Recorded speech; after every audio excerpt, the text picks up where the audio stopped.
What if I told you that Christmas, the holiday we know and love so well, was a capitalist conspiracy to indoctrinate the working class into bourgeois culture and values? At one end of the conspiracy was the very real circle of New York City antiquarians and aristocrats trying to snuff out earlier forms of the holiday, replacing these folk practices with distinctly quiet, calm, peaceful, productive, contemplative, bourgeois forms of the holiday we know today. At the other end stands their greatest creation, the defrocked bishop Santa Claus and his apparently vast, never-ceasing workshops fed by partially enslaved elf labor. This classic product of American culture was specifically designed to infiltrate your mind and integrate you more fully into the scheme of bourgeois interests. So I asked, what would you say? And if you tell me I'm crazy, well, frankly, you'd have a point. Yet this is a fairly standard historical interpretation of the American Christmas celebration, right down to the slave master Santa. Historians very often fall into traps like that, reading far much into their sources and forgetting to consider that people may have genuinely preferred our modern Christmas to forms that came earlier. It's easy to assume that new cultural products or movements are foisted on an unthinking public, but methodological individualists know better. People are always and actively choosing to spend their money and time. Rather than yammering on and on about how commercialized and capitalist Christmas has become, it is much more useful to know why we celebrate Christmas the way we do. Who came up with this modern holiday? Why? And if indeed it was a capitalist conspiracy, why did people so widely accept it into their lives?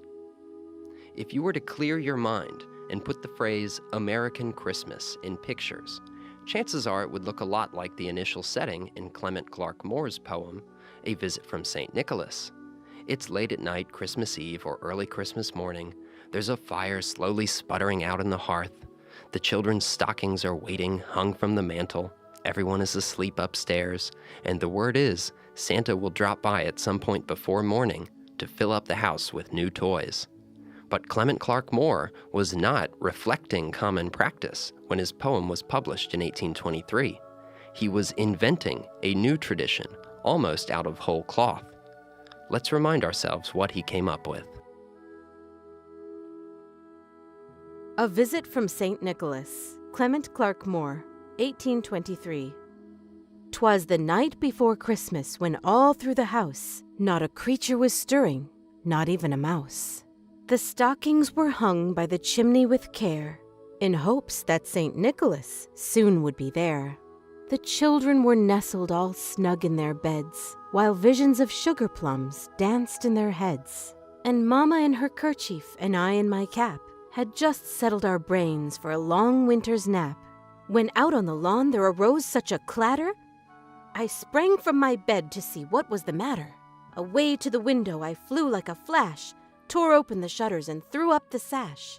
The moon on the breast of the new-fallen snow gave the luster of midday to objects below, when what to my wondering eyes should appear but a miniature sleigh and 8 tiny reindeer. With a little old driver so lively and quick, I knew in a moment it must be St. Nick. More rapid than eagles his coursers they came, and he whistled and shouted and called them by name.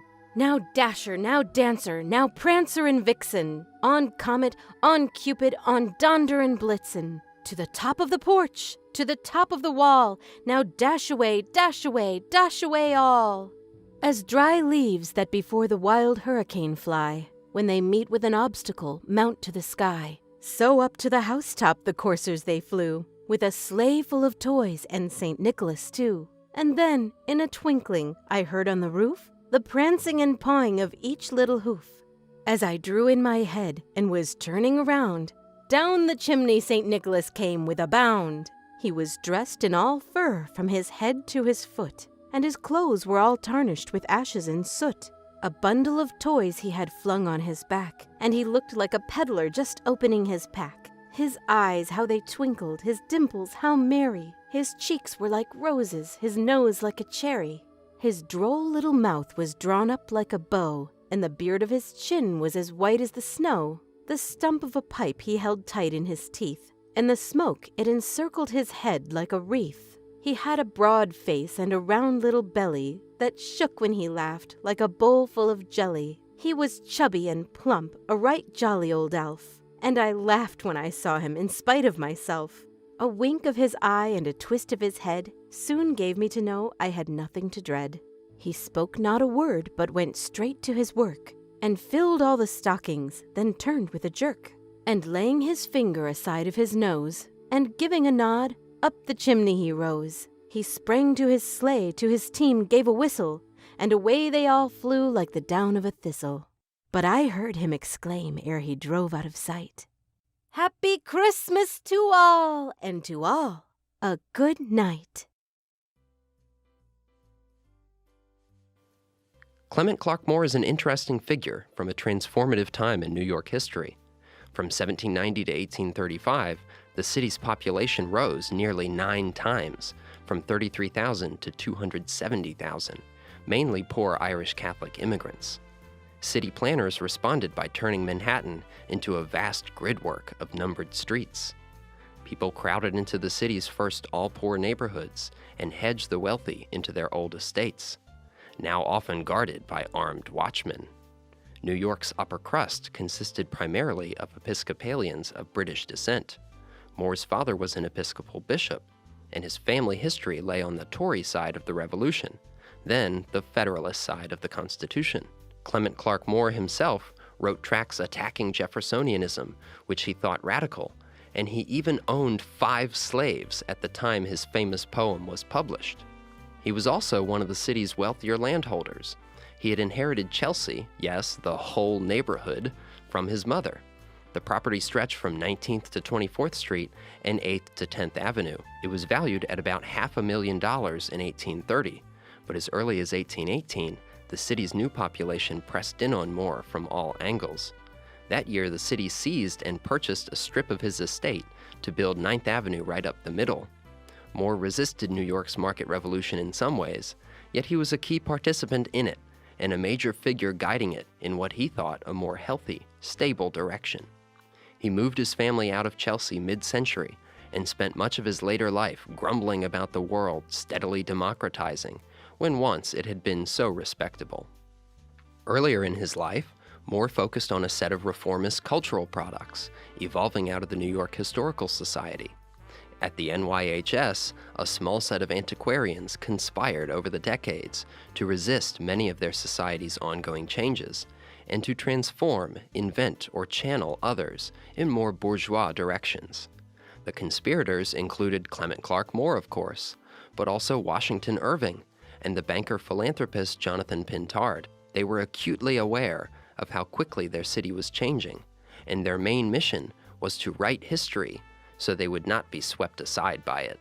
Pintard in particular was a reformer at heart, a lover of folk culture who recognized the functional purposes of celebrations like those which came before A Visit from St. Nicholas. The first important fact about pre-modern Christmas was that it was a seasonal celebration, stretching through much of the winter.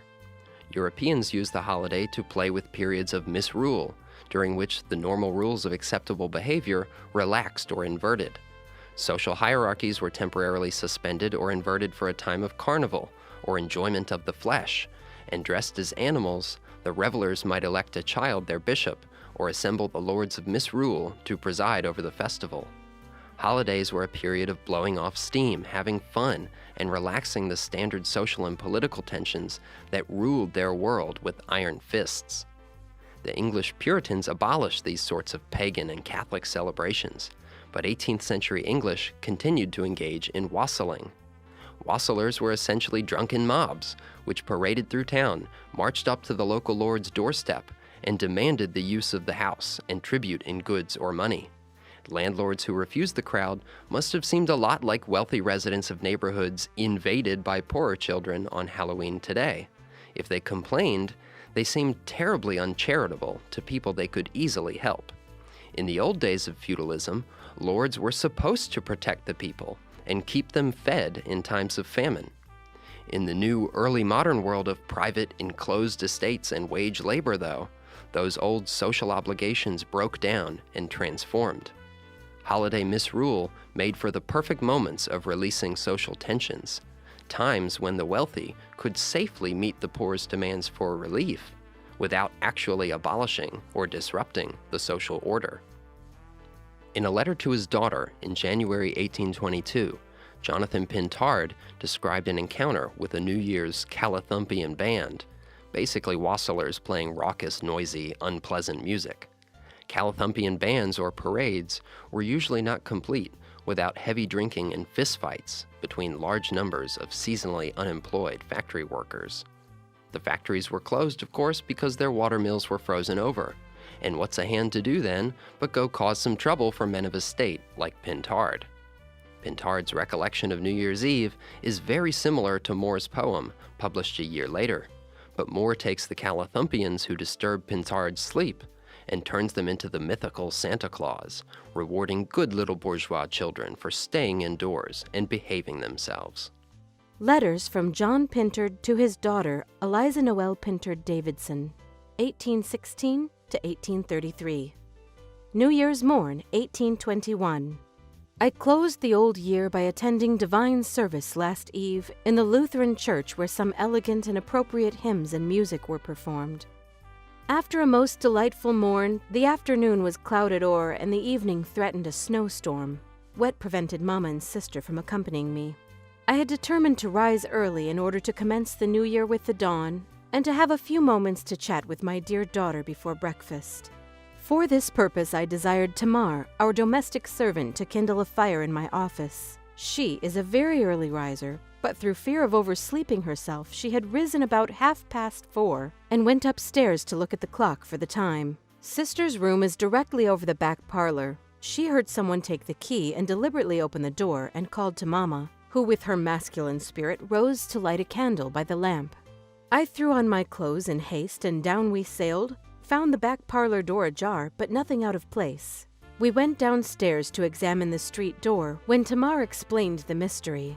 On retiring to rest again, the bands of music, bagpipes, drums and fifes, and boys' bells rang, proclaiming Happy New Year, interrupting all repose till daylight when I arose, leaving Mama and sister to take a little rest till 9 when I shall call them. The day is beautiful. After church, the ceremonial and friendly visits will take up my time till 3 when our little family party will assemble round our festive board, and when your healths will be drunk with all affection and old-fashioned formality. Among other visits, the trustees of the Savings Bank are to wait on West Bayard Esquire at 1:30 to pay the compliments of the day as a mark of respect for the faithful and diligent discharge of his duty as president of this benevolent institution. I did not get home from the bank on Saturday night till past 10. We took in $10,101 from 127 depositors, and our receipts at the close of the last 18 months amount to nearly $500,000, half the sum which my warm anticipation had allowed to be deposited in 7 years. My dear little grandchildren were not forgotten. Monday 2nd, New Year's Day being very fine, the old good custom of mutual visitings and cordial greetings was observed with unusual animation. After an excellent discourse from my French pastor, I went to the Savings Bank, which was crowded especially with children, with their gold pieces and bright dollars, New Year's gifts. We took in nearly $7,000 and had to dismiss many who came too late in order to wait in a body on our president and the mayor and company. I did not get home from my tour till past 3, when I found Aunt Helen, Craig and Davis, and we sat down to an excellent dinner of venison, the first in many years at your father's table, and drank all your healths individually. Mother, father, and children wishing you every joy and comfort. Mince pies and all the assortments of pastry which your sister so well prepares abundantly garnished the dessert. We passed a social afternoon, grateful for the blessings we were enjoying. While the ladies were entertained, I read my sober books, musing on the rapid flight of time, the fewness of my remaining years, and reflecting on departed friends, and how few remain of the companions of my youth and of my immediate family. In swiftly sprawling cities like New York during the Market Revolution, these temporary moments of folk social leveling often turned into exercises in democratic, oppositional politicking. And that is what people like Pintard and Moore were so worried about. Pintard especially wanted to create a distinctly middle-class winter holiday that could channel the sociological need to release tension into productive bourgeois practices. Over 3 decades, he experimented in his own life, first celebrating St. Nicholas's feast day on December 6th, then shifting to New Year's, and finally settling on Christmas with help from co-conspirator Clement Clark Moore. Both men grasped something which Washington Irving hinted at in his sketchbook stories.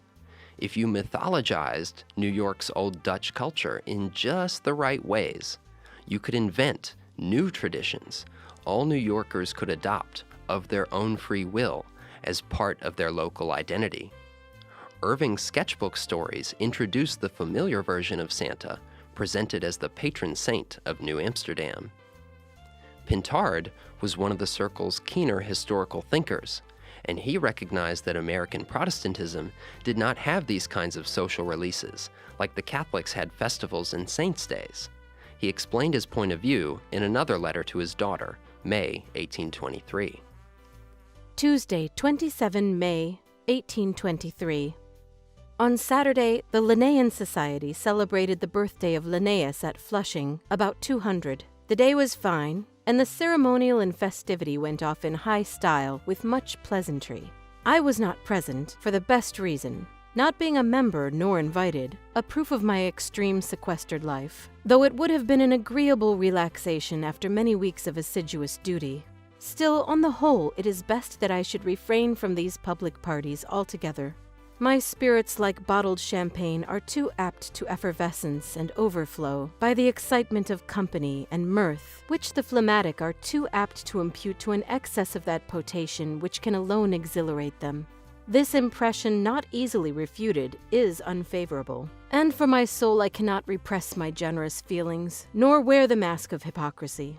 Had I not been a secretary of the American Bible Society, I think that once for all, and on so great an occasion, I should have attended the spectacle yesterday.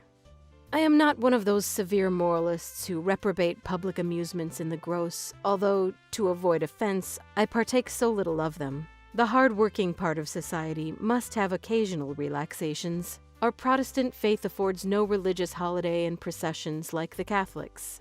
From the period of the Jews and heathens down through the Greeks and Romans, the Celts, the Druids, even our Indians, all had and have their religious festivals. England retains numerous red-letter days, as they are called, which afford intervals of rest, together with the Christmas, Easter, and Whitsun holidays, for all the public offices, banks, and company.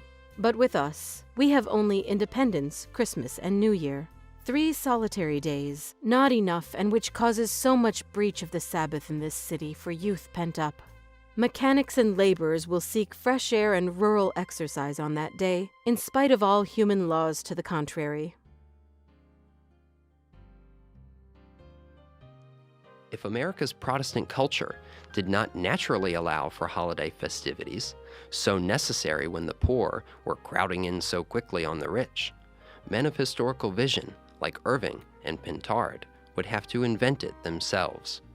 By constructing an ideal past, complete with holidays for social venting, the conspirators hoped to control the course of their city's present and future. The Irish Catholics weren't the only ones who knew how to have fun, but for God's sakes, people, keep it in your own homes. What the Historical Society needed was a way people could celebrate the winter season at home, with their own families, without the ability to so quickly shape themselves into a disruptive and demanding mob. Pintard provided the methods of celebration, Irving the respectable, likable holiday hero, and Moore put it all in verse. But Irving's Santa Claus in the sketchbook stories was still a saint, still noticeably a bishop, with a Dutch long pipe to boot. Moore's Santa, you'll remember, is a jolly old elf who smokes a short and stubby pipe. In old New York culture, everyone recognized the long pipe as an aristocrat's device, a holdover from the days before cheap and disposable clay pipes. Working-class people broke their pipe stems for no other clear reason than to differentiate themselves from elites. Over time, the difference between pipe size could often tell your place in New York's social standings. More and Pintard took Irving's saintly patron of New Amsterdam and dressed him up as one of the working people themselves, the bringer of joy to private households of well-behaved little bourgeoisifying children. Kids who grew up with benevolent figures like this, both a patriarchal judge of good and bad, and an endless stream of rewards for obedience, these children would never turn Calathumpian. They wouldn't drift towards spiritually dangerous or politically disruptive Catholicism and democracy. They would remain good little Protestant business people with their minds on their own affairs and their hands always diligently busy at their work, which would be dutifully rewarded by the powers that be. So there it is, the conspiracy that created Christmas. But before we attribute too much power and influence to this handful of moneyed antiquarians, let's remind ourselves that culture is a communicative, meaning-building process. Like any other kind of communication, it requires at least two parties, a speaker-performer and a listener-receiver. Without either, there can be no sharing of meaningful information. Irving, Pintard, and Moore clearly had their own reasons for wanting to make their version of Christmas supreme. But what about the hundreds of millions of Americans who have adopted it and celebrated it since then? Can we really say that all of those people are merely passively absorbing a plot to fool them into compliance with modern capitalism? Right down to loving that cruel master of elf labor, that huckster of Coca-Cola, Santa Claus, a holiday figure now greater than Christ himself? The truth is, there was, indeed, a conspiracy to create Christmas. But to understand why we celebrate the way we do today, you'll have to ask the millions of Americans who had nothing to do with the New York Historical Society. Why did they choose, more and more every decade, to celebrate by buying presents for close family members, holding private meals in individual households, and visiting perhaps a few close relatives and friends, and then returning back to work? The holiday was invented from above, for sure, but as Pintard knew well, it had to serve a purpose from below to be of any constructive use in a democratic age.